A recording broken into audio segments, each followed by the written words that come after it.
Hi there, my name is Kronenberg and welcome to my channel. This is a film review of The Man with the X-Ray Eyes. It's a sci-fi suspense film. It came out in 1963. The rating is 13 plus. It's an hour and 19 minutes. Amazon rating is 4.5 out of 5 and IMDb is 6.6 out of 10. Now the Amazon and the IMDb synopsis are more or less the same, so I'll just do the Amazon one. A doctor uses special eye drops to give himself X-ray vision, but the new power has disastrous consequences. So the director is Roger Corman, who also directed The Raven. The producer is also Roger Corman, and he produced The Mask of the Red Death. Music was Les Baxter, who did the music for Wild at Heart. Again, the cast will pick the main ones. We have Ray Milland, who is Dr. James Xavier, X-A-V-I-E-R, I don't know how you would say that, was also in Dial M for Murder. Diana Van der Vlis, V-L-I-S, who was Dr. Diane Fairfax, who was in The Swimmer. Harold J. Stone, who was Dr. Sam Brandt, was in The Wrong Man. And Don Rickles, who was Crane, was in Casino.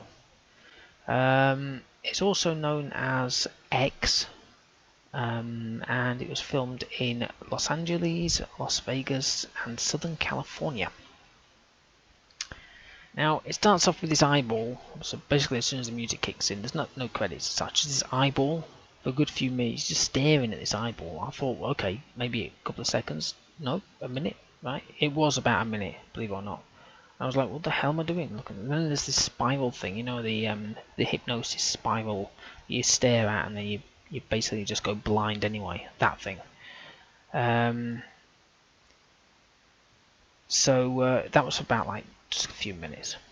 At the very beginning, our main guy, Ray Milland, who's Dr. James Xavier, is having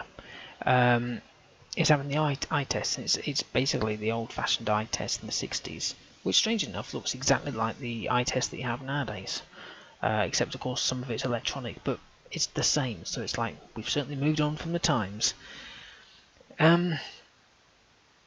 Interestingly enough, he wants to know what would happen if we saw the 90% we can't see. Apparently the human eye can only see 10% of certain types of wavelengths and stuff like that.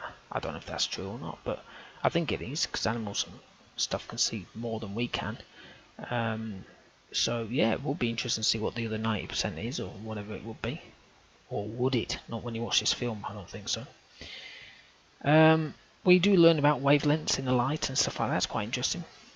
It's typical kind of, you know, let's give you a science lesson in the middle of a film.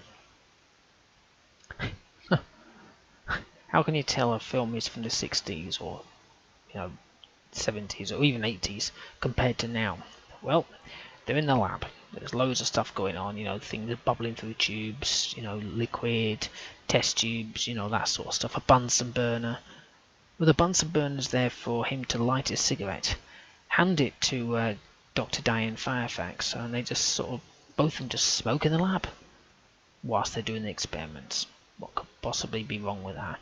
Nowadays you'd frown at it, but apparently, well, not apparently, it's not like a major thing a few years ago. So he puts the eye drops in, and you can see it's on the trailer, I think, I can't remember, but it's the first time he's put it in, so we're looking through his eyes as it is, looking at the colours and stuff. But then I can see it's like his iris or his pupil. That's what you can see, you know, the colours and stuff. But there's this like grid line across it, you know, like if you're looking through a wire fence, that kind of thing, or, you know, mesh. And I thought, shouldn't it be clear? It's just like, you know, they forgot to remove that bit. They didn't have computers like they do nowadays, I suppose. He was doing okay with it.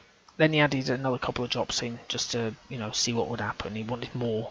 Now he can't stand the light and he's unconscious. Awesome. Brilliant. I think they're the best thing in the world. Now in the trailer you see this anyway. So at this dance, right? and he's sort of standing around, and he actually does get asked to dance by a girl that says, you know, you look very cool from over there, and he's like, what? And they're all young kids doing this like hip dance thing, movements. So he ends up dancing, but he's they call it dad dancing, don't they? When basically there's a guy that just can't dance for toffee. Yep, that's him. Trying to be hip with the kids, but of course, you know, they're dancing a bit different than how I used to do it. Another classic. You're in surgery.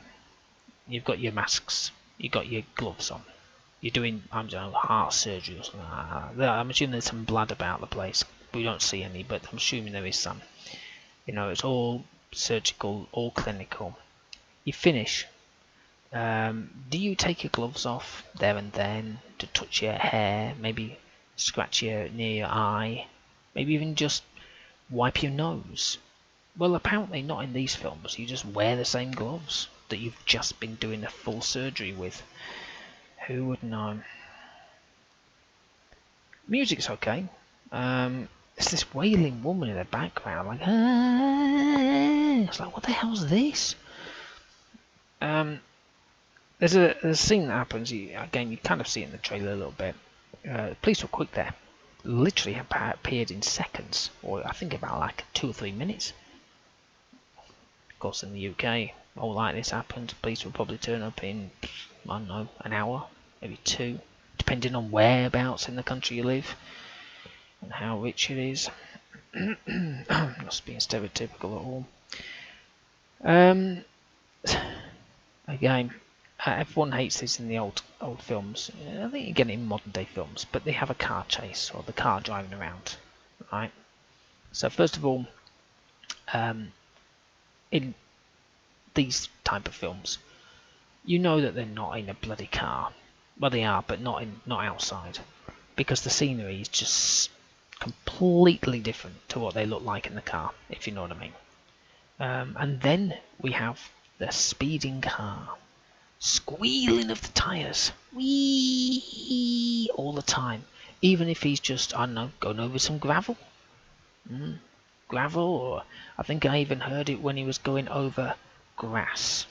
Squealing tyres. I thought, can you get squealing tyres on grass? I'm pretty sure you can't. I don't know, maybe I'm wrong. I can't really say much bad about it, because it was actually a good film. The ending wasn't what I was expecting at all. And I was thought, well, hey, this is not what I thought. But it was good. The music was okay, apart from, like I say, that wailing that was in it. The cast and acting was good. The storyline was good. I enjoyed the whole thing. I mean, it's not a crappy film. That, as in rating wise, what, 6.6? Most people would watch that and go, oh yeah, all right, I'll watch that. It's a 6. Whereas if I reviewed something that was a 3.3, you'd probably go, I'll never see that in my life. But I'm actually going to give it a 7. Because I enjoyed it, and I like Roger Corman anyway. Obviously, as a director, I've seen a lot of his stuff, especially Mask of the Red Death and stuff like that. Vincent Price, what can I say? He's one of my favourite actors. But yeah, overall, very good film. Highly recommend that one.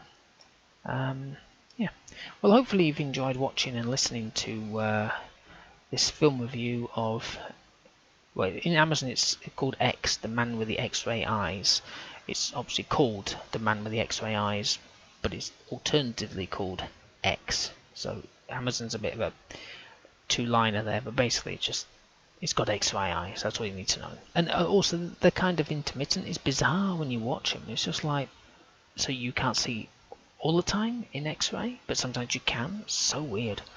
I don't think I'd want them, to be honest. Or maybe I would, I don't know. Maybe just the glasses, if I can find something that would just rest on my nose. Something like that. Who knows? Anyway, there you go. Please subscribe to my channel. I've got plenty of the film reviews. I do mostly game reviews and let's plays, but like I said before, I have branched out into film reviews, and I do kind of enjoy them. Everyone loves watching films, whatever they are.